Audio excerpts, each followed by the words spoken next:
اعوذ باللہ السمیع العلیم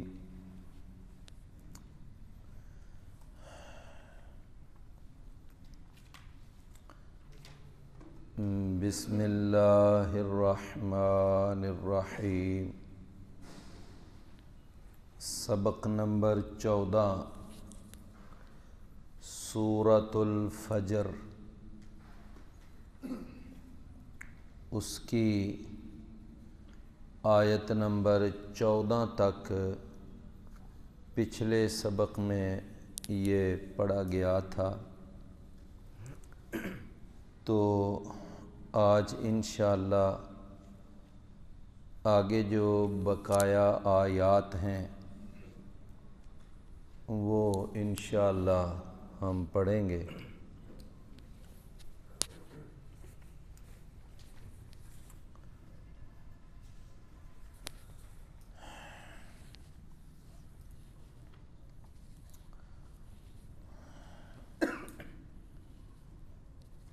اعوذ باللہ السمیع العلیم من الشیطان الرجیم، من ہمزہ ونفخہ ونفثہ، بسم اللہ الرحمن الرحیم۔ فَأَمَّا الْإِنسَانُ إِذَا مَا ابْتَلَاهُ رَبُّهُ فَأَكْرَمَهُ وَنَعَّمَهُ فَيَقُولُ رَبِّي أَكْرَمَنِ، وَأَمَّا إِذَا مَا ابْتَلَاهُ فَقَدَرَ عَلَيْهِ رزقه فيقول ربي أهانن،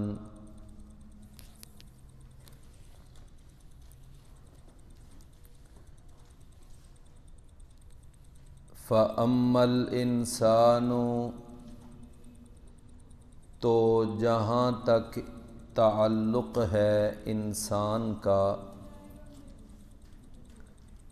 اذا ما ابتلاہ ربہ، کہ جب اس کو آزمایا اس کے رب نے، فَأَكْرَمَهُ، تو اس نے اس کو عزت بخشی، وَنَعَّمَهُ، اور اس نے اس کو نعمتیں عطا فرمائیں، فَيَقُولُ رَبِّي، تو وہ کہتا پھرتا ہے کہ میرے رب نے اکرمن، مجھے عزت بخشی ہے، وَأَمَّا إِذَا مَا ابْتَلَاهُ، اور جہاں تک تعلق ہے اس آدمی کا کہ جب آزمایا اس کو اس نے، یعنی اللہ تعالی نے اس انسان کو آزمایا، فَقَدَرَ عَلَيْهِ رِزْقَهُ، تو اس نے تنگ کر دیا اس پر اس کے رزق کو، فَيَقُولُ رَبِّي أَهَانَنِ، تو وہ کہتا پھرتا ہے کہ میرے رب نے مجھے ذلیل کر دیا ہے۔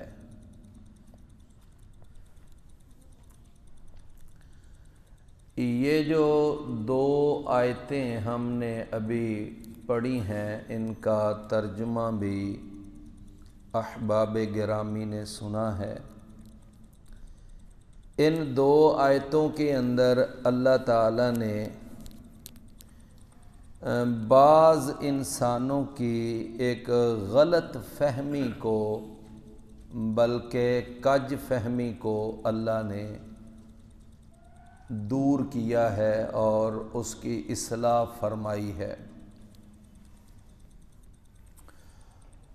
دنیا کے اندر کسی آدمی کے پاس مال و دولت کا زیادہ ہونا یا معاشرے کے اندر عزت و تکریم کا زیادہ ہونا، یہ اس بات کی قطعاً دلیل نہیں ہے کہ یہ انسان کوئی اللہ کا بڑا محبوب ہے، بڑا پسندیدہ ہے، یا اللہ اس سے بڑی محبت کرتا ہے، یعنی یہ بات قطعاً نہیں ہے۔ یہ دولت کا عطا کرنا، مال و دولت کی فراوانی، یہ یعنی انسان کے اللہ کے محبوب ہونے کی دلیل اور علامت نہیں ہے۔ اللہ تعالیٰ دولت دیتا ہے تو مقصد ہوتا ہے اس انسان کی آزمائش۔ مال و دولت اور معاشرے کے اندر عزت و تکریم اور شہرت، اس کا مین مقصد کیا ہوتا ہے؟ یعنی اللہ کی طرف سے آزمائش، کہ یہ دولت لے کر دولت کی ریل پیل میں اور دولت کی فراوانی میں کیا یہ میرا شکر ادا کرتا ہے یا نہیں کرتا۔ اگر تو وہ واقعتاً شکر ادا کرے گا تو وہ آدمی اللہ کے ہاں کامیاب سمجھا جائے گا، اور اگر وہ اللہ کی نافرمانیاں کرنے لگ جائے، بغاوتیں کرنے لگ جائے، فخر، غرور، تکبر، گمنڈ کرنے لگ جائے، تو اس کا مطلب یہ ہے کہ وہ آزمائش میں فیل ہو رہا ہے۔ اسی طریقے سے کسی آدمی کے اوپر حالات کی تنگی، مال و دولت کی تنگی، یہ فقر، یہ فاقہ، تو یہ اس بات کی قطعاً دلیل نہیں کہ یہ آدمی اللہ کو پسند نہیں، اس لیے اللہ نے اس کو مال نہیں دیا۔ تو میرے بھائیو، مال و دولت کی کمی جو ہے وہ بھی اللہ کی طرف سے آزمائش ہے، اور اللہ مال و دولت کی کمی کر کے انسان کو آزماتا ہے کہ یہ اس کمی میں آ کر کیا میرے شکوے کرتا ہے، میری شکایتیں کرتا ہے، یہ میری ناشکری کرتا ہے، جزا فضا پہ اتر آتا ہے، یا یہ صبر کرتا ہے۔ یعنی آپ دیکھیں نا، دونوں صورتوں میں کیا ہے؟ آزمائش۔ اگر مال و دولت کی فراوانی ہے تو بھی آزمائش ہے، اگر فاقہ اور غربت ہے، افلاس ہے، تو بھی آزمائش ہے۔ دونوں صورتوں میں آزمائش۔ میرے بھائیو، انسان کی جو پیدائش ہے، اس کی جو دنیا میں آمد ہے، اس کا جو دنیا میں آنا، جینا اور مرنا، موت اور حیات، اللہ نے فرمایا اس کا مین مقصد ہی یہ ہے۔ فرمایا کہ الذی خلق الموت والحیات لیبلوکم ایکم احسن عملا، کہ ہم نے تو یہ دیکھنا ہے کہ اچھے عمل کون کرتا ہے۔ تو یہ اچھے عمل جو ہے نا، یہ اصل میں اللہ تعالیٰ کے ہاں مطلوب و مقصود ہیں۔ میرے بھائیو، یہ جو ہے نا، یعنی مال و دولت کی فراوانی اور مال و دولت کی کمی، دونوں صورتوں میں کیا ہے؟ آزمائش ہے۔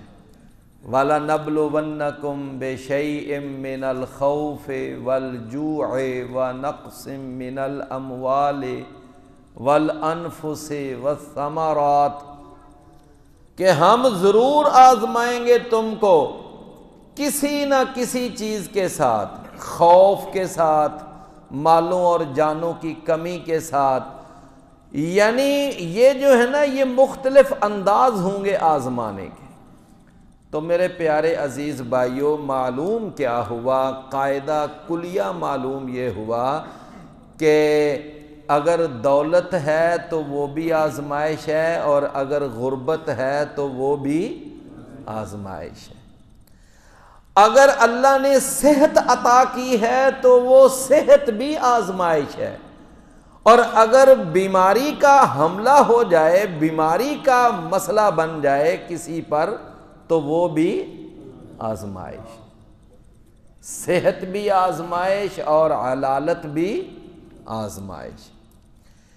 اسی طرح اگر کسی آدمی کو اللہ نے حسن اور خوبصورتی عطا کی ہے تو وہ حسن اور خوبصورتی بھی آزمائش ہے، اور اگر کسی کو بدصورتی اور اس کو اچھی صورت نہیں دی تو وہ بدصورتی بھی اس کے لیے کیا ہے؟ وہ بھی آزمائش۔ اگر اللہ تعالیٰ کسی کو اولاد دیتا ہے تو اولاد کا دینا بھی آزمائش ہے، اور اگر اللہ بے اولاد رکھتا ہے تو وہ بے اولاد رکھنا بھی، یہ بھی آزمائش۔ تو میرے بھائیو بات سمجھ آئے نا؟ تو آپ زندگی کو کسی بھی اینگل سے دیکھ لیں، زندگی کا ہر پہلو، زندگی کا ہر شعبہ، زندگی کا ہر اینگل جو ہے نا وہ آپ کو آزمائش نظر آئے گا۔ اللہ نے قرآن مجید میں ایک جگہ پہ فرمایا وَنَبْلُوكُمْ بِالشَّرِّ وَالْخَيْرِ فِتْنَةً، کہ ہم تمہیں شر کے ساتھ بھی آزماتے ہیں اور ہم تمہیں خیر کے ساتھ بھی آزماتے ہیں۔ یعنی شر ہے، یعنی ایک منفی پہلو ہے تو وہ بھی آزمائش ہے، اور اگر خیر ہے یعنی کوئی مثبت پہلو ہے تو وہ بھی آزمائش ہے۔ جیسا کہ میں نے چند منفی اور مثبت پہلو آپ کے سامنے رکھے ہیں، تو ہر پہلو جو ہے وہ انسان کے لیے کیا ہے؟ آزمائش۔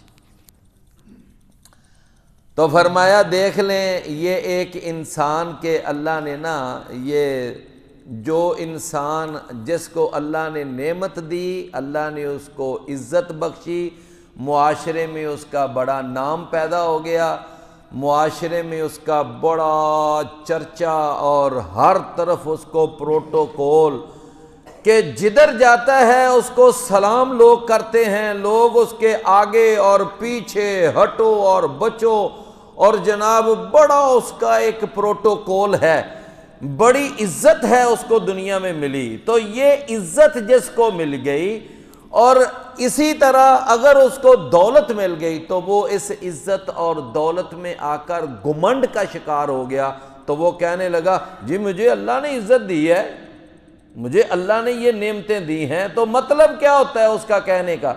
کوئی یہ نہیں مطلب ہوتا کہ وہ یہ جملہ کہہ کر کوئی اللہ کا شکر ادا کر رہا ہوتا ہے، نہیں، بلکہ اس کے پیچھے اس کا مفہوم یہ ہوتا ہے کہ تم میری ان نعمتوں سے جلتے کیوں ہو، سڑتے کیوں ہو؟ یہ مجھے اللہ نے نعمتیں دی ہیں، اور اس لیے اللہ نے نعمتیں دی ہیں کہ میں اللہ کا بڑا محبوب ہوں، میں پسندیدہ ہوں، اس لیے تو اللہ نے مجھے نوازا ہے۔ کیوں بھی بات سمجھے نا؟ یہ مفہوم ہے، اور یہی یعنی ایک بد دماغی تھی جو کفار مکہ کو یعنی سوار تھی۔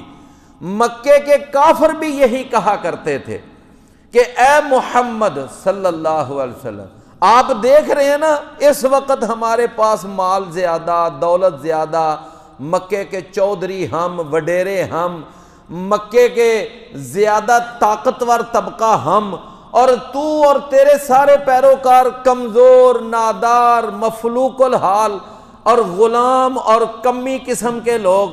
تو دیکھنا جس طرح یہ دنیا میں ہمارے اور تمہارے درمیان فرق ہے نا، تو جب قیامت آئے گی نا، اگر قیامت آئے گی تو دیکھ لینا وہاں پر بھی ہم تیرے سے بہتر ہوں گے، وہاں پر بھی ہم تجھ سے کیا ہوں گے؟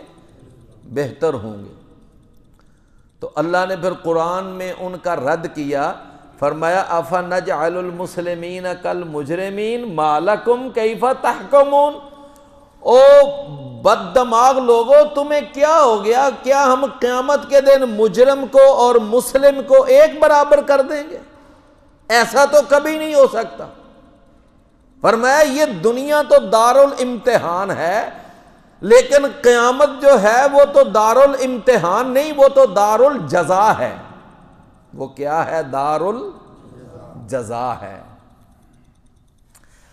تو میرے عزیز بھائیوں، یہ اس کافر ناشکر متکبر کی بات ہے کہ جس کو اللہ نے عزت دی، جس کو اللہ نے نعمتیں دیں، اور وہ گھمنڈ میں آ کر وہ جناب پھولے نہیں سماتا اور وہ کہتا ہے جی میری بڑی عزت ہے، جی میرا بڑا وقار ہے، جی میرا یہ ہے وہ ہے، وہ شکر نہیں ادا کرتا بلکہ ناشکری کر رہا ہے۔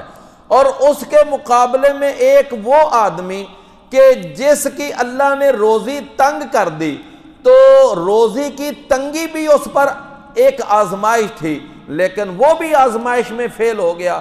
وہ جناب لوگوں سے کہتا پھرتا ہے میں کیا کروں جی، میرا تو اللہ نے روزی بڑی تنگ کر دی ہے، مجھے تو اللہ نے ذلیل ہی کر دیا ہے، مجھے تو رسوائی کر دیا ہے، میرے تو پلے ہی کچھ نہیں ہے۔ وہ اس طرح کی باتیں کر رہے ہیں۔ تو یہ دونوں آدمی کیا ہیں؟ یہ فیل ہیں۔ وہ دولت والا بھی فیل اور یہ تنگی والا بھی فیل۔ فرمایا پاس تب ہوتے کہ دولت ملتی، وہ اللہ کا شکر ادا کرتا، اور اللہ نے جو فرائض اور حقوق عائد کیے تھے وہ ادا کرتا، اور پاس تنگ دستی والا فقیر پاس تب تھا کہ وہ اللہ کی یعنی طرف سے اس آزمائش پر صبر کرتا، کہتا ہے یا اللہ تو جس حال میں رکھے ٹھیک ہے۔ قناعت پسندی، قناعت کس کو کہتے ہیں؟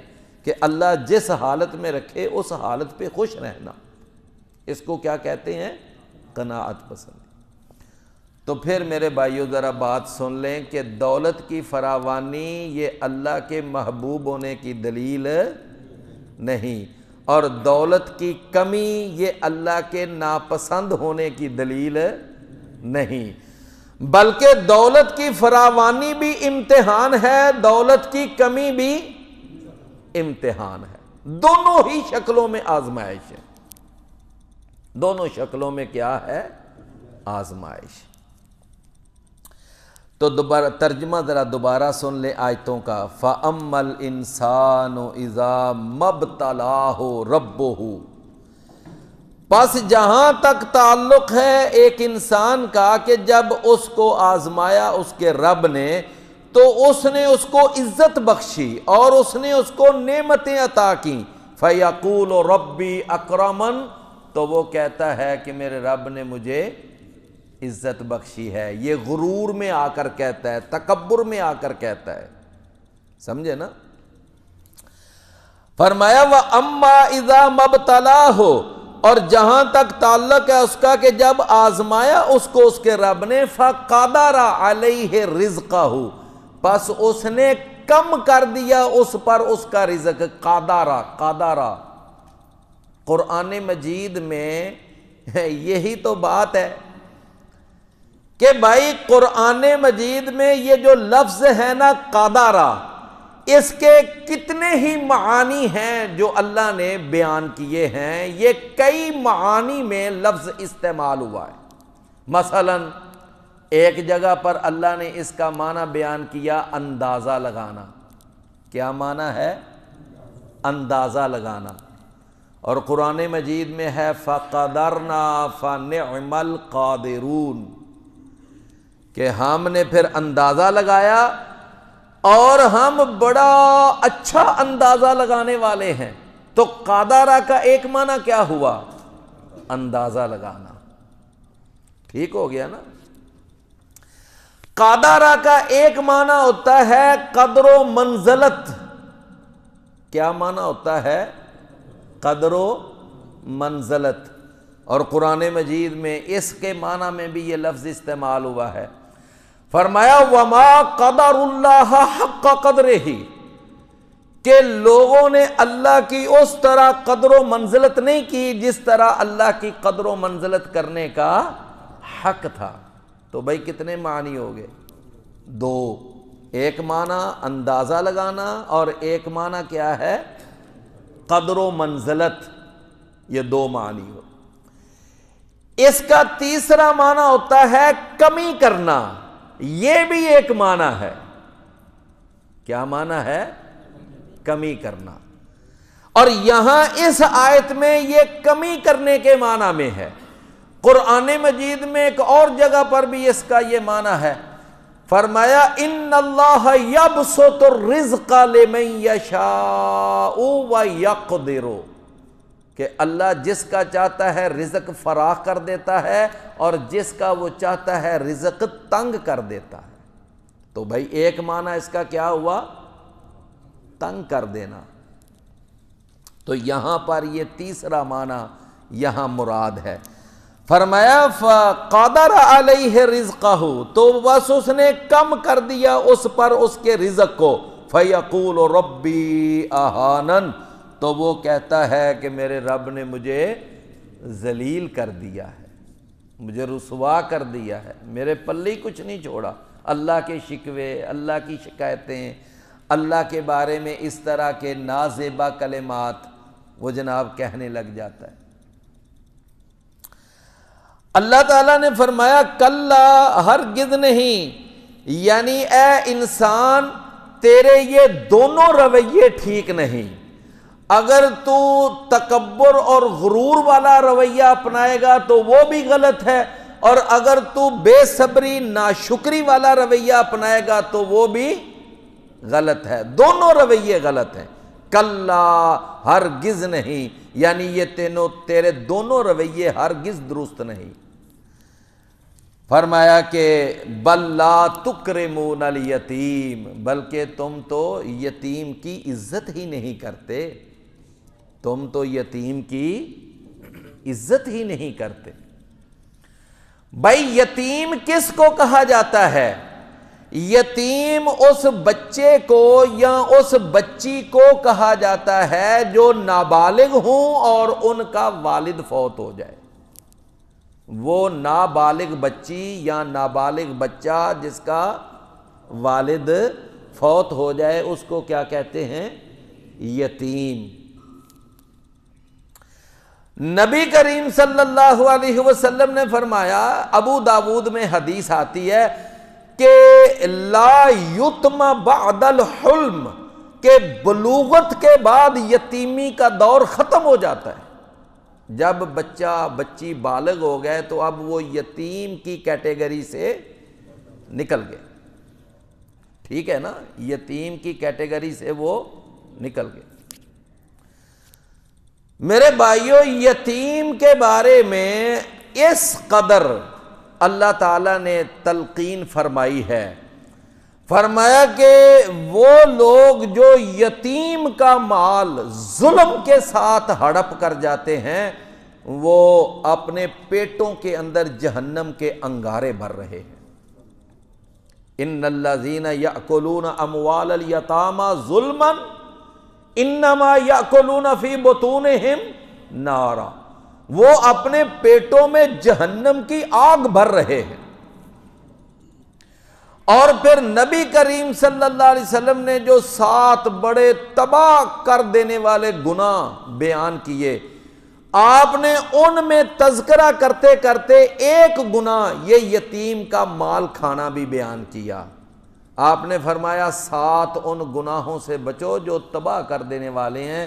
فرمایا ان میں سے نمبر 1 ہے شرک کرنا، شرک کرنا، یعنی اللہ تعالیٰ کی جو صفات ہیں اور اللہ کے جو اختیارات ہیں وہ اللہ کے بندوں میں ثابت کرنا۔ یعنی جو صفات کس کی ہیں؟ اللہ کی۔ جو اختیارات کس کے ہیں؟ اللہ کے۔ اور اگر کوئی آدمی یہ کہے کہ یہ کام فلاں بزرگ بھی کر سکتا ہے یا فلاں حضرت بھی کر سکتے ہیں یا ان کے پاس بھی یہ اختیار موجود ہے، تو میرے بھائیوں اس کو کہتے ہیں شرک۔ اللہ تعالیٰ کی صفات اور اللہ کے اختیارات وہ اللہ کے بندوں میں ثابت کرنا، اس کو کیا کہتے ہیں؟ اس کو کہتے ہیں شرک عربی میں، انگلش میں کہتے ہیں پارٹنرشپ، اردو میں کہتے ہیں حصہ داری۔ یعنی یہ جو ہے نا، یہ پارٹنرشپ، یہ حصہ داری، یہ شراکت، یہ شرک، یہ اس کو کہا جاتا ہے بھئی جو اختیارات اللہ کے۔ اب دیکھیں اولاد کون دیتا ہے؟ ہاں جی، اللہ دیتا ہے نا۔ اولاد دینا کس کے اختیار میں ہے؟ اللہ کے اختیار۔ اب اگر کوئی آدمی یہ عقیدہ رکھتا ہے کہ جی فلاں حضرت صاحب کے پاس بھی اولاد دینے کا اختیار ہے، سمجھے نا، تو میرے عزیز بھائیوں غصہ نہ کرنا، یہ سیدھا سیدھا شرک ہے۔ اور شرک بھی کون سا؟ شرک اصغر نہیں بلکہ شرک اکبر ہے۔ کون سا شرک ہے؟ شرک اکبر۔ اچھا آپ کہیں گے جی کوئی ہے ایسا جو کہتا ہو کہ جی فلاں حضرت بھی بیٹا دے سکتے ہیں، وہ بھی اولاد دے سکتے ہیں، ان کے پاس کیوں نہیں؟ میرے بھائیوں آپ اپنے معاشرے میں نام نہیں سنتے، بعض لوگوں کا نام رکھا ہوتا ہے پیر بخش۔ اب پیر بخش کا ایمانداری سے بتاؤ کیا معنی ہے؟ کہ یہ پیر نے بخشا ہے۔ اور بعض لوگوں کا نام ہے کہ پیراں دتا۔ بھئی دیکھیں نا، ایک نام ہے اللہ دتا۔ اب اللہ دتا کا معنی کیا کرو گے؟ کہ یہ اللہ نے دیا ہے۔ اور اگر کوئی نام ہی یہ رکھ دے پیراں دتا تو اس کا معنی کیا بنے گا؟ یہ پیروں نے دیا، کہ میں فلاں دربار پہ گیا تھا یا فلاں دربار پہ گئی تھی تو وہاں پہ میں نے یعنی چڑھاوا چڑھایا تھا، وہاں کوئی نیاز دی تھی، وہاں پر میں نے منت مانی تھی، میں نے وہاں پر جا کر جھاڑو دیا تھا، میں نے یہ کیا تھا، میں نے وہ کیا تھا، تو تب جا کر میرے وہ پیر صاحب نے میری گود ہری کی۔ کہ میری بات سمجھ رہے ہیں نا؟ تو یہ کیا ہے؟ یہ سیدھا سیدھا شرک ہے۔ تو نبی صلی اللہ علیہ وسلم نے فرمایا 7 تباہ کر دینے والے جو کام ہیں نا، ان میں سے سب سے پہلے نمبر پر کیا ہے؟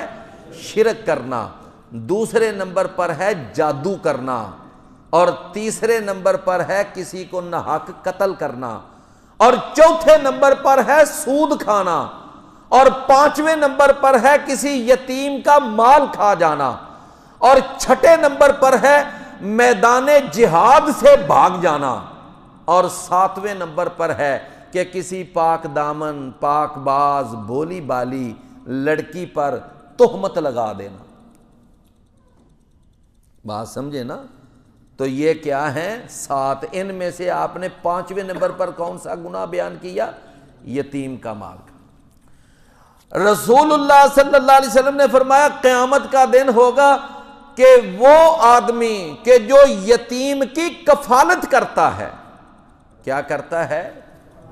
یتیم کی کفالت، اس کی ضروریات پوری کرتا ہے، اس کے کپڑوں کا، اس کے جوتے کا، اس کے کھانے پینے کا، اس کی رہائش کا بندوبست، اس کے تمام معاملات کو کنٹرول کرتا ہے، ہینڈل کرتا ہے، یتیم کی کفالت کر رہا ہے۔ تو نبی صلی اللہ علیہ وسلم نے فرمایا اللہ قیامت والے دن اس شخص کو میرے اور آپ کے پیارے پیغمبر، میرے اور آپ کے پیر و مرشد، ہادی و رہنما، پیشوا اور مقتدا، ساری کائنات کے امام اور ساری کائنات سے اعلیٰ اور افضل، بہتر اور برتر، طاہر اور مطہر، سید الاولین والآخرین، امام الانبیاء والمرسلین، جناب محمد الرسول اللہ صلی اللہ علیہ وسلم کے ساتھ اللہ اس کو کھڑا کرے گا اور کائنات کو دکھائے گا، پوری دنیا کو دکھائے گا کہ دیکھ لو یہ یتیم کی کفالت کرنے والا ہے جو آج محمد الرسول اللہ صلی اللہ علیہ وسلم کے ساتھ کھڑا ہے۔ اچھا آپ کو یہ بات اس طرح سمجھ آئے گی کہ بعض اوقات ایسا ہوتا ہے نا کہ کسی کو کوئی موقع مل جائے نا کسی گورنر کے ساتھ تصویر بنانے کا، تو فٹ تصویر بنا. ذرا میں نے آپ کے ساتھ ذرا کھڑے ہو کے تصویر بنانی ہے. اور اگر جناب کسی کو کسی وزیر اعظم یا صدر کے ساتھ فوٹو سیشن کا موقع مل جائے اور وہ فوٹو کھنچوا کر پھر آئے گا اور اس کو بڑے سائز کی کروا کے اپنے ڈرائنگ روم میں لگائے گا, لوگوں کو پتہ چلے کہ میں نے وزیر اعظم کے ساتھ کھڑے ہو کے تصویر بنوائی ہے, تو میرے بھائیوں اس آدمی کی عزت, اس کا مقام اور اس کی تکریم کا کیا اندازہ کہ جس کو محمد الرسول اللہ صلی اللہ علیہ وسلم کے ساتھ اللہ قیامت والے دن کھڑا کرے گا. تو فرمایا کلا ہرگز نہیں, بل لا تکرمون الیتیم, بلکہ تم تو یتیم کی عزت ہی نہیں کرتے.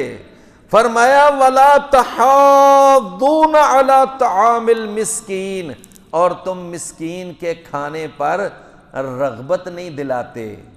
اچھا یتیم کی ڈیفینیشن ابھی ہم نے سنی نا, کیا ہے یتیم کس کو کہتے ہیں؟ مسکین کی ڈیفینیشن یہ ہے کہ جس کے یعنی آمدن کم ہو اور اس کے اخراجات زیادہ ہوں. آمدن کم ہو اور اخراجات, اس کو کہتے ہیں مسکین. سمجھے نا؟ یعنی اس کی آمدن جو ہے وہ اس کے اخراجات کو کنٹرول نہیں کر رہی کہ چلو فرام ہینڈ ٹو ماؤتھ وہ زندگی گزار رہا ہے, جو کماتا ہے وہ کھا لیتا ہے, لیکن کبھی کبھار کوئی بچہ بیمار ہو گیا, کوئی بچی بیمار ہو گئی, بیوی بیمار ہو گئی, یا آپ بیمار ہو گیا, یا کوئی ایسی کوئی کیفیت بن گئی, تو پھر وہ ہاتھ پہ ہاتھ رکھ کے بیٹھ جاتا ہے کہ اب میں کیا کروں. اس کو کیا کہتے ہیں؟ اس کو کہتے ہیں مسکین. اچھا جس کے پاس کچھ بھی نہ ہو اس کو کہتے ہیں فقیر. اس کو کیا کہتے ہیں؟ جس کے پاس ہو تو صحیح لیکن ضرورت کے مطابق نہ ہو, اور ضرورت سے مراد بھی کون سی ضرورت؟ جو جائز ضرورت ہے. اب ضرورتیں تو انسان جتنی مرضی بڑھا لے, اب اس کا کیا ہے؟ سمجھے نا میرے بھائیوں, ضروریات سے مراد ہیں جائز ضروریات, کہ جن کے بغیر انسان کی زندگی کا گزارنا مشکل ہے, وہ ضروریات مراد ہیں. سمجھے نا میرے بھائیوں, ضروریات جو ہیں وہ بڑے بڑے غریب لوگوں کی بھی پوری ہو جاتی ہیں, لیکن خواہشات جو ہیں وہ بڑے بڑے بادشاہوں کی بھی پوری نہیں ہوتی. ایسا ہی ہے نا, جو خواہشات ہیں نا وہ بڑے بڑے بادشاہوں کی بھی نہیں پوری ہوتی. تو مراد ضروریات ہیں, مراد خواہشات نہیں. سمجھے نا؟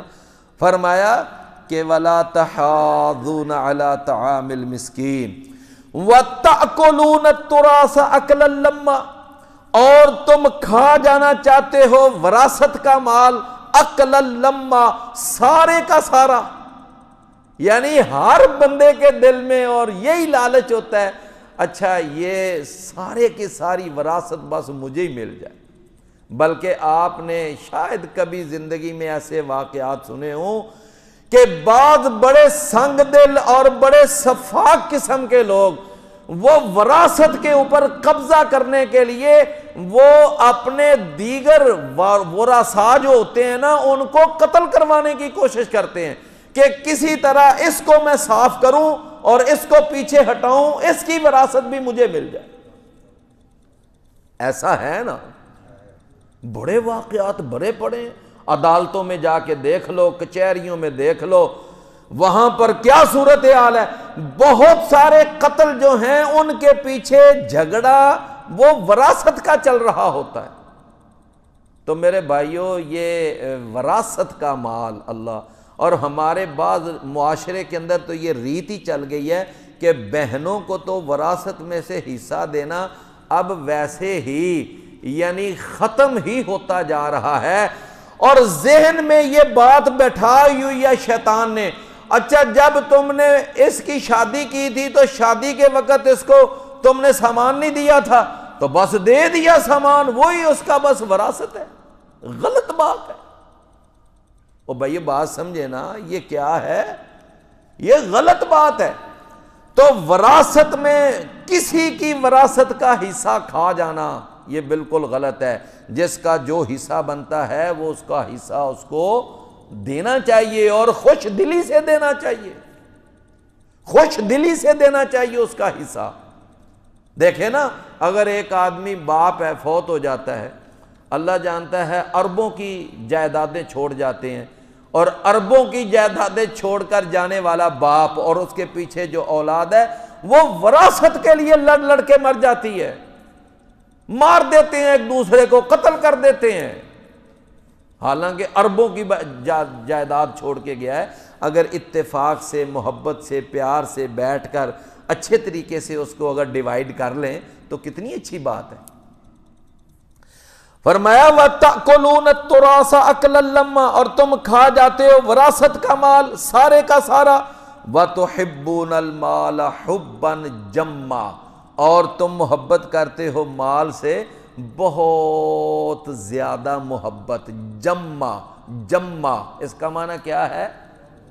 بہت زیادہ محبت۔ اور یہ لفظ ہماری اردو زبان میں بھی استعمال ہوتا ہے۔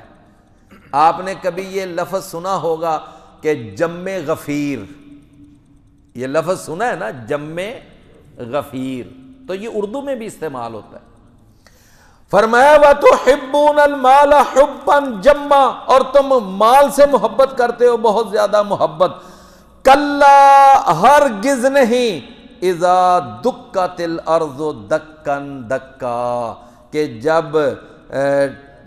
جب ریزہ ریزہ کر دی جائے گی زمین، خوب ریزہ ریزہ کر دیا جانا، یعنی زمین کو کیا کر دیا جائے گا؟ ریزہ ریزہ کر دیا جائے گا۔ اللہ نے قرآن میں ایک جگہ پہ فرمایا کہ وَدُکَّتِ الْجِبَالُ وَدُکَّتِ الْأَرْضُ وَالْجِبَالُ، زمین کو اور پہاڑوں کو ٹکرایا جائے گا۔ فرمایا کہ اب ٹکرانے سے کیا زمین ریزہ ریزہ ہوگی، پہاڑ نہیں ہوں گے؟ نہ، پہاڑ بھی ریزہ ریزہ ہو جائیں گے، مٹی بھی ریزہ ریزہ ہو جائے گی، ہر چیز ریزہ ریزہ، اور یہ ساری زمین ایک پدرا میدان بن جائے گی۔ فرمایا قاعًا صفصفا، کیا بن جائے گی؟ ایک بہترین یعنی ہموار میدان، نہ اس میں کوئی نیچے گڑا رہے گا، نہ کوئی اوپر ٹبا، نہ ٹویا نہ ٹبا، یعنی بالکل زمین بالکل ہموار۔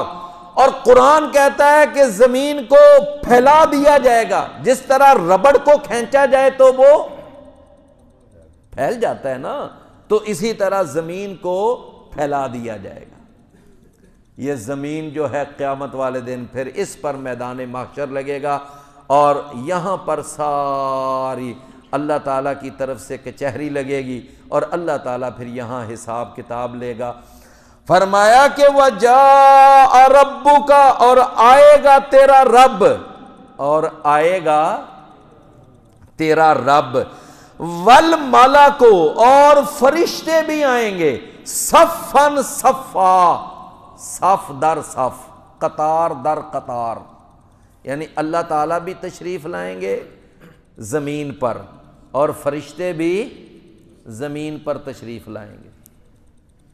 میری بات آپ سمجھ رہے ہیں نا؟ اچھا، اب بعض لوگ کہتے ہیں نا جی نا، یہ ترجمہ نہ کرو کہ اللہ تعالیٰ زمین پر۔ بھئی اللہ کے بندو، قرآن کہہ رہے ہیں وَجَاءَ رَبُّكَ وَالْمَلَكُ صَفًّا صَفًّا، پہلے زمین کا تذکرہ ہے نا، کہ زمین کو ریزہ ریزہ کر دیا جائے گا، اس کو میدان بنا دیا جائے گا، اور پھر اللہ تعالیٰ تشریف لائے گا۔ وَجَاءَ رَبُّكَ، اور تیرا رب آئے گا۔ کہاں سے آئے گا؟ دیکھیں نا، رب تیرا آئے گا۔ اللہ تعالیٰ ویسے تو عرش پر مستوی ہے نا، اللہ تعالیٰ عرش پر مستوی ہے۔ اچھا، اب ہمارے کچھ بھائیوں کو نا یہ ترجمہ، یہ تشریح کرتے ہوئے ذرا پریشانی لاحق ہوتی ہے۔ وہ کہتے ہیں نہیں نہیں، اگر اس طرح معنی کرو گے نا تو پھر تو یہ لازم آئے گا کہ اللہ تعالیٰ پھر ایک جگہ سے دوسری جگہ منتقل ہو گیا۔ بھئی بات سمجھے نا، پھر تو منتقل ہو گیا نا۔ جب اللہ تعالیٰ ایک جگہ سے دوسری جگہ منتقل ہو جائے گا تو پھر ماننا پڑے گا کہ اب پچھلی جگہ پر نہیں ہے۔ اور میرے بھائیو یہ کیسے ماننا پڑے گا؟ آپ یہ بتائیں کہ اللہ تعالیٰ ہر رات کے پچھلے پہر آسمان دنیا پہ تشریف لاتے ہیں کہ نہیں لاتے؟ ہیں جی لاتے ہیں نا، تو کیا اس وقت پھر وہ عرش پر نہیں ہوتے؟ بھئی دیکھیں نا، یہ بالکل ہمارے استاد تھے، اللہ تعالیٰ ان کی مغفرت فرمائے، اللہ ان کو جنت نصیب فرمائے۔ ان کا نام تھا حافظ عبد المنان نور پوری رحمت اللہ علیہ۔ ہم نے نا ان سے ایک دفعہ کلاس میں بیٹھے بیٹھے یہ سوال پوچھا کہ استاد جی کہ جب اللہ تعالیٰ آسمان دنیا پر تشریف لاتے ہیں تو کیا اس وقت اللہ تعالیٰ پھر عرش پر بھی ہوتے ہیں؟ تو حافظ صاحب نے بڑا خوبصورت جواب دیا، اور یہی جواب سلف صالحین کا تھا۔ وہ کہتے تھے، انہوں نے فرمایا کہ ہمیں نہیں پتا کہ اللہ وہاں ہوتا ہے یا نہیں ہوتا، بس یہ ہمارا ایمان ہے کہ اللہ رات کے پچھلے پہر آسمان دنیا پہ آتا ہے۔ اب وہاں عرش پر ہوتا ہے یا نہیں ہوتا ہم اس پہ کچھ نہیں بات کریں گے۔ کیوں؟ اس لیے کہ کسی حدیث میں ہے ہی نہیں۔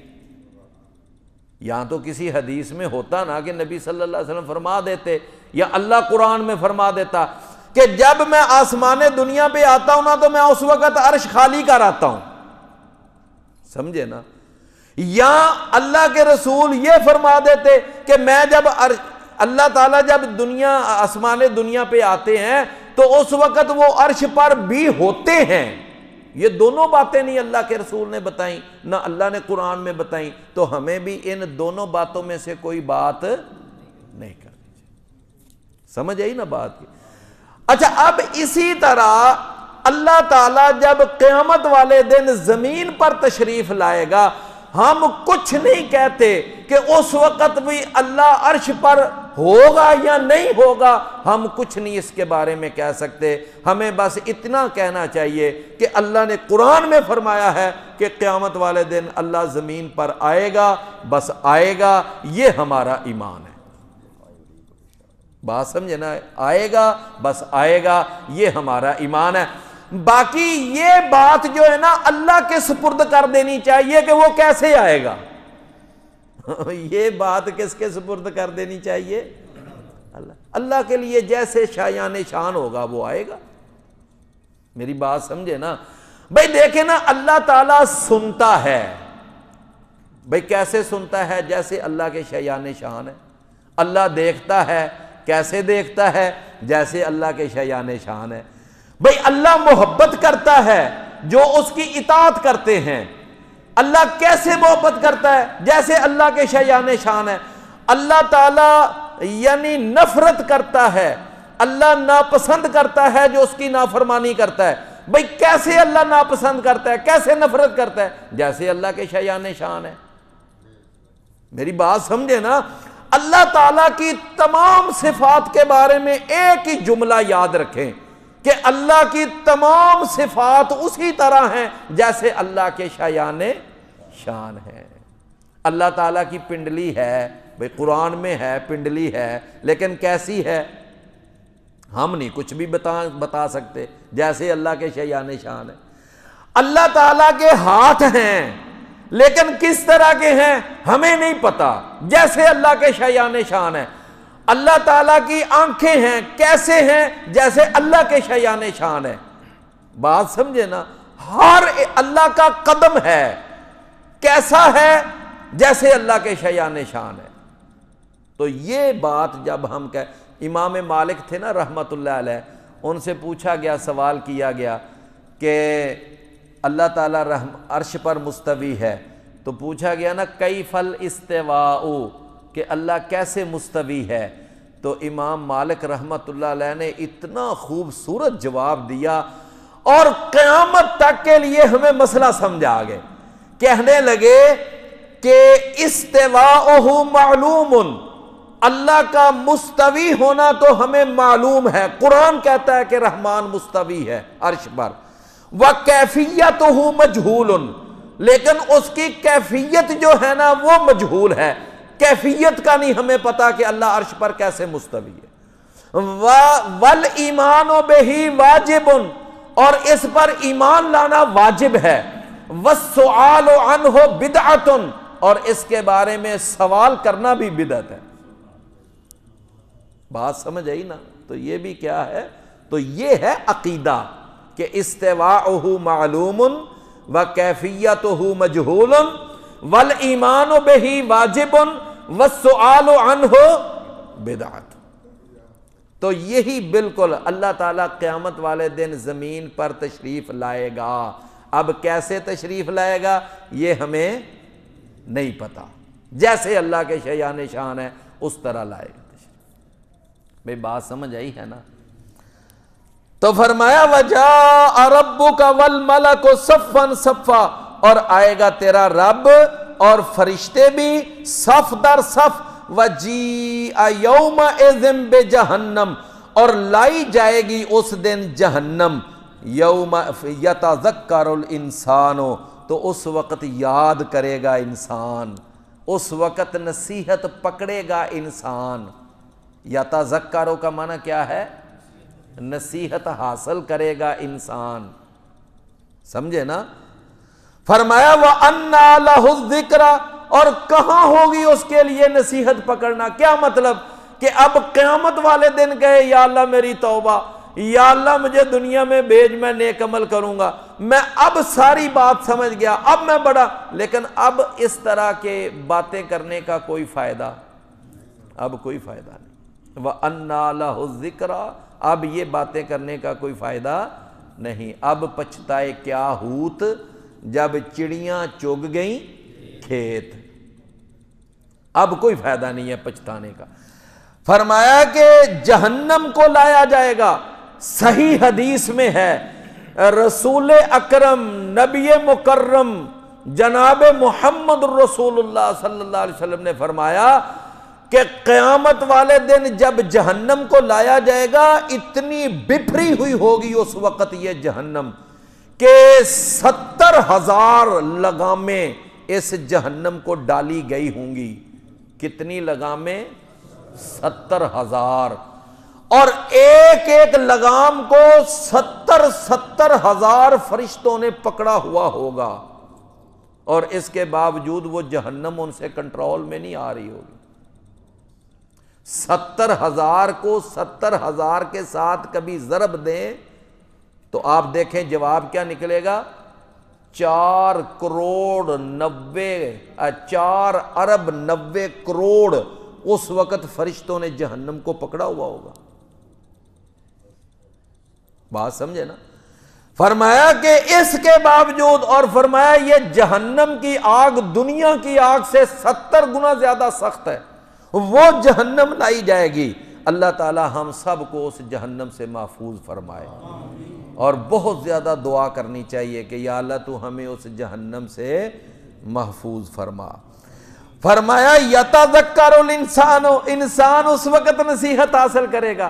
اچھا اب انسان کافر ہوگا تو وہ بھی پچھتائے گا، نصیحت حاصل کرے گا اور کہے گا کہ کاش میں نے فلاں فلاں کو اپنا دوست نہ بنایا ہوتا، کاش میں نے رسول کو اپنا دوست بنایا ہوتا۔ سورہ فرقان میں آتا ہے، فرمایا یقول الکاف یوم یعض الظالم علی یدیہ، ظالم اپنے ہاتھوں کو کاٹے گا اور کیا کہے گا؟ کہے گا لیتنی اتخذت مع الرسول سبیلا، کہ کاش میں نے رسول کی اتباع کی ہوتی، رسول کی پیروی کی ہوتی، رسول کے پیچھے چلا ہوتا۔ بھئی سمجھ آ گئی نا کیا کیا ہوتا؟ میں نے رسول کی پیروی کی ہوتی۔ یا لیتنی، اور وہ کہے گا کہ میں نے فلاں فلاں کو اپنا دوست نہ پکڑا ہوتا، میں نے تو فلاں کو پکڑا کہ یہ میرے جناب امام ہیں، یہ میرا مرشد ہے، یہ میرا فلاں ہے، یہ میرا فلاں ہے، اور میں اس کے پیچھے چل چل کے برباد ہو گیا، تباہ ہو گیا، اس نے مجھے برباد کر دیا۔ آج قیامت والے دن پچھتائے گا۔ میرے بھائیوں کیا خیال ہے اگر اس بات کی سمجھ ہمیں یہاں دنیا میں آ جائے تو وہاں فائدہ نہیں ہوگا؟ وہاں فائدہ ہو جائے گا نا۔ اگر ہم دنیا میں صرف اور صرف محمد کریم صلی اللہ علیہ وسلم کی اتباع، آپ دیکھیں نا، آپ دیکھیں کیا خیال ہے، کیا خیال ہے کہ نبی کریم صلی اللہ علیہ وسلم کی تشریف آوری سے ہمیں کوئی خوشی نہیں ہے؟ مجھے بتائیں ایمانداری سے، کیا خوشی نہیں ہے ہمیں؟ اور میرے بھائیوں، ہمیں بھی نبی کریم صلی اللہ علیہ وسلم کی تشریف آوری، آپ کی آمد پہ ہمیں بھی خوشی ہے کہ وہ دنیا میں تشریف لائے، اور ان کے تشریف لانے سے یعنی اندھیرے چھٹ گئے اور روشنی پھیلی، اللہ نے گمراہیوں کو دور کر دیا۔ لقد من اللہ علی المؤمنین اذ بعث فیہم رسولا من انفسہم، خوشی ہے۔ اور پھر دوسری بات، کیا ہمیں رسول اللہ صلی اللہ علیہ وسلم سے محبت نہیں ہے؟ بھئی ہمیں نبی صلی اللہ علیہ وسلم سے محبت بھی ہے، ہمیں ان کے آنے کی خوشی بھی ہے، اور ہمیں ان سے، اور بھلا کتنی محبت ہے؟ میرے بھائیوں، ہمارا عقیدہ سن لیں، ہمارا عقیدہ یہ ہے کہ محمد کریم صلی اللہ علیہ وسلم سے اتنی محبت ہونی چاہیے کہ اپنے بیوی بچوں سے بڑھ کر، اپنے ماں باپ سے بڑھ کر، اپنے خاندان قوم قبیلے سے بڑھ کر، دوست احباب سے بڑھ کر، اور یہاں تک کہ اپنی جان سے بڑھ کر جناب محمد الرسول اللہ صلی اللہ علیہ وسلم سے محبت ہونی چاہیے۔ لیکن میرے بھائیوں، جب ہمیں ان کے آنے کی خوشی بھی ہے اور ان سے ہمیں بے پناہ محبت بھی ہے، اس کے باوجود ہم یہ جشن عید ولادت النبی کیوں نہیں مناتے؟ کیا ہمارے پاس جشن منانے کے لیے، جھنڈیاں لگانے کے لیے پیسے نہیں ہیں؟ کیا بھئی ہمارے پاس اتنے پیسے نہیں ہیں کہ ہم جھنڈیاں لگا سکیں؟ نہیں میرے بھائیوں، یہ ساری باتیں نہیں ہیں، صرف ایک بات ہے، ہم یہ کام اس لیے نہیں کرتے کہ بھائی یہ کام میرے اور آپ کے پیارے پیغمبر نے اپنے 23 سالہ دور نبوت میں نہیں کیا، بات سمجھے نا؟ اور ابو بکر صدیق رضی اللہ عنہ نے نہیں کیا اپنے 2 سالہ دور خلافت میں، جناب عمر رضی اللہ عنہ نے نہیں کیا 10 سالہ دور خلافت میں، جناب عثمان نے نہیں کیا 12 سالہ دور خلافت میں، اور جناب علی نے بھی نہیں کیا 4.5 سالہ او بھائیو، کیا ان کو نبی صلی اللہ علیہ وسلم کے آنے کی خوشی نہیں تھی؟ کیا ان کو محمد الرسول اللہ صلی اللہ علیہ وسلم سے محبت نہیں تھی؟ یا ان کے پاس یہ جشن منانے کے لیے کوئی پیسے نہیں تھے؟ کیا خیال ہے؟ سب کچھ تھا، لیکن اس کے باوجود یہ کام ہم نہیں کرتے۔ بھئی کیوں؟ اس لیے کہ یہ کام غلط ہے۔ آپ کو پتہ ہے ملتان کے اندر اس دفعہ ایک نیا کام ہوا ہے، اللہ اکبر، اللہ تعالیٰ معاف فرمائے، ہر دفعہ کوئی نہ کوئی نیا ایڈیشن، ہر سال کوئی نہ کوئی نیا ایڈیشن آتا ہے۔ ملتان کے اندر ایک بے حجاب اور بے نقاب اور اس کے نوجوان لڑکی کھلے بال، اس کے کھلے بال، سر ننگا، اور اس کو حور بنا کر ایک تخت پہ بٹھایا گیا۔ یہ جشن عید ولادت النبی کا ایک انداز ہے، یہ حور بنا کر، کیا بنا کر؟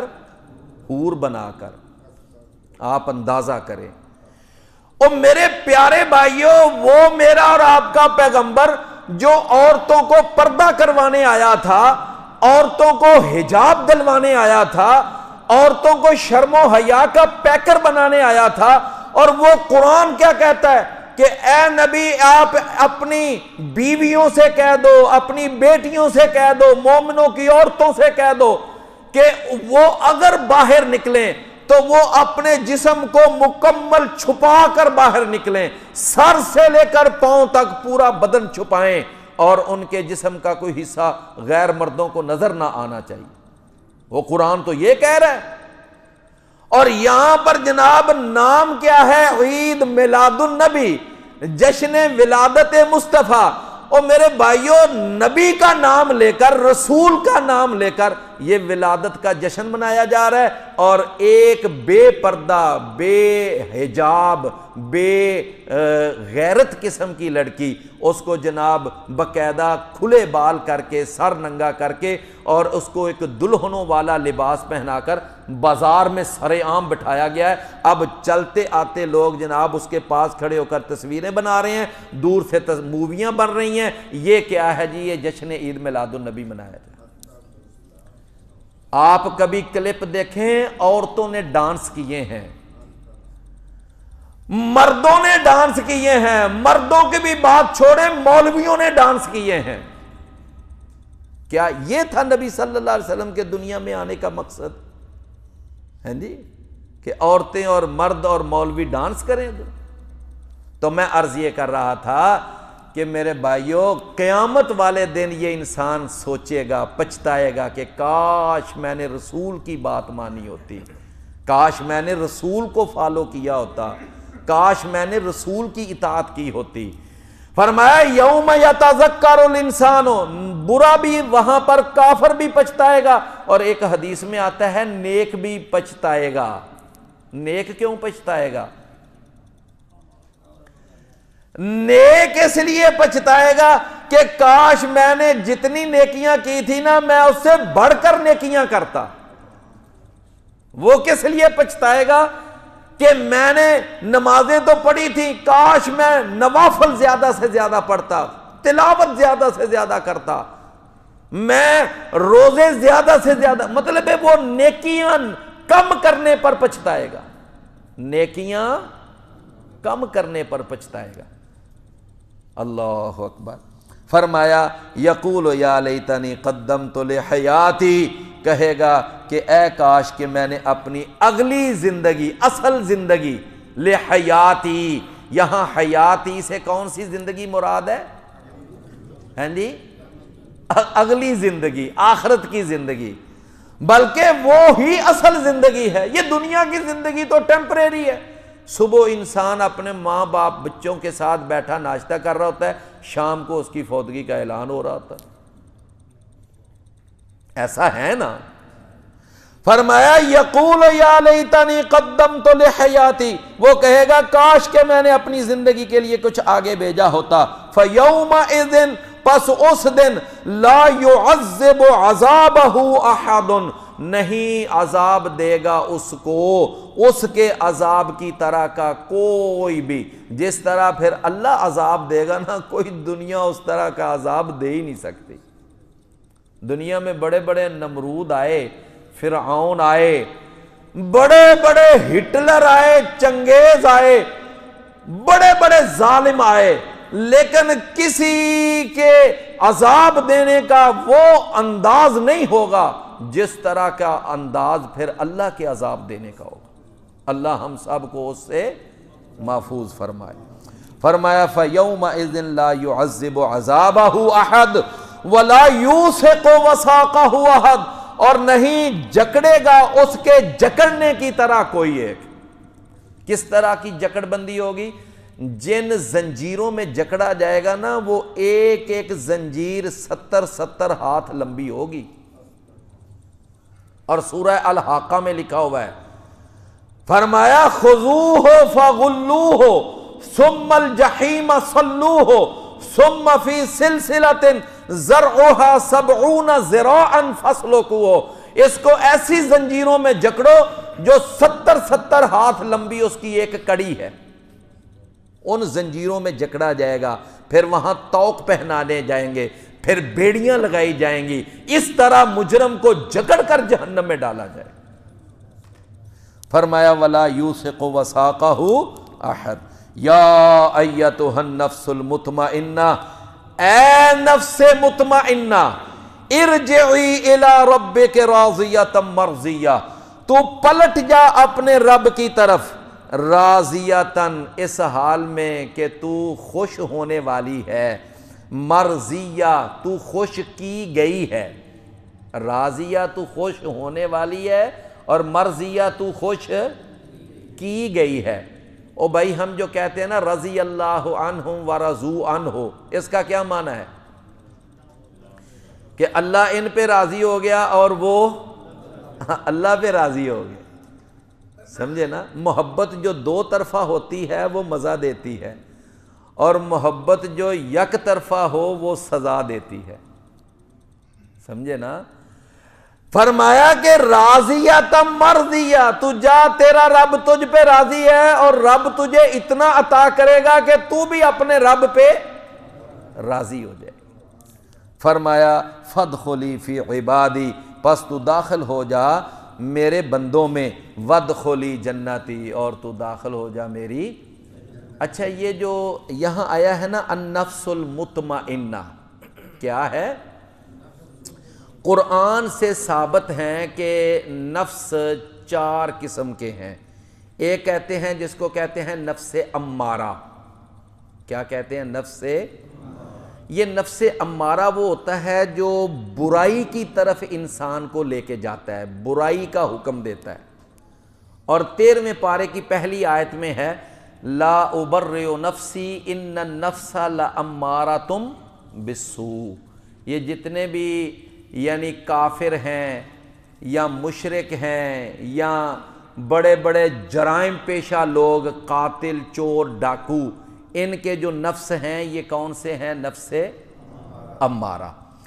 اچھا ایک نفس اللہ نے قرآن میں بیان کیا، وہ ہے نفس لوامہ۔ کیا ہے نفس؟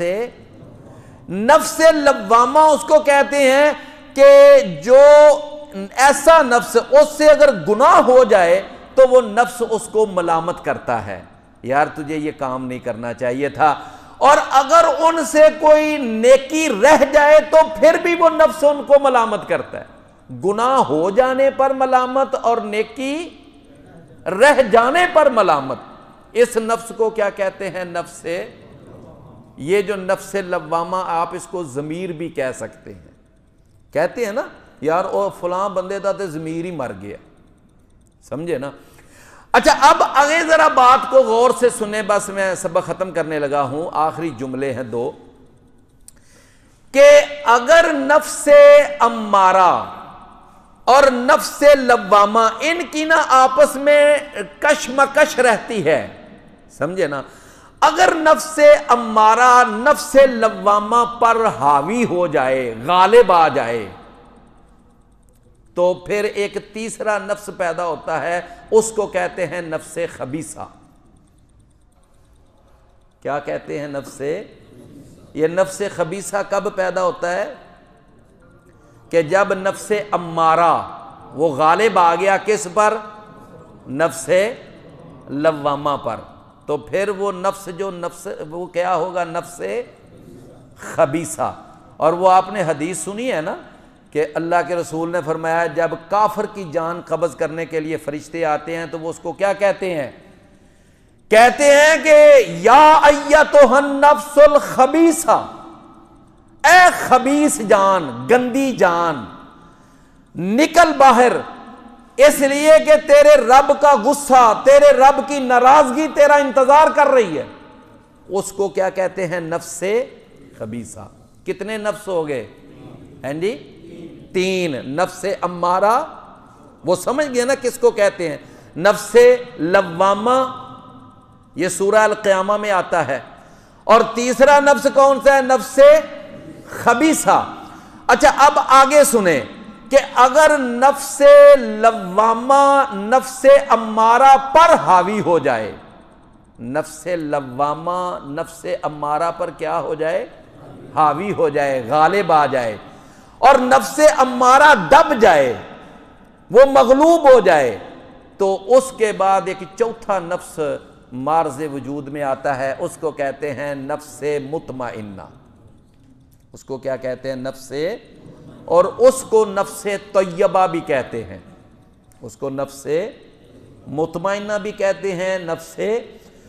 تمام انبیاء اور تمام رسول، تمام صحابہ کرام، ائمہ کرام، مجتہدین، مفسرین، اولیاء کرام، جتنے اولیاء کرام ہیں الحمدللہ ساروں کے جو نفوس ہیں، انبیاء کے، اولیاء کے، صحابہ کے، صحابیات کے جتنے نفوس ہیں وہ سب کون سے ہیں؟ نفوس مطمئنہ۔ فرمایا کہ یا ایتھا النفس المطمئنہ، اے نفس مطمئنہ، ارجعی، تو لوٹ آ اپنے رب کی طرف، راضیتاً، اس حال میں کہ تو راضی ہونے والی ہے، خوش ہونے والی ہے، مرضیہ کہ تو خوش کی گئی ہے، فادخلی فی عبادی، پس تو داخل ہو جا میرے بندوں میں، وادخلی جنتی، اور تو داخل ہو جا میری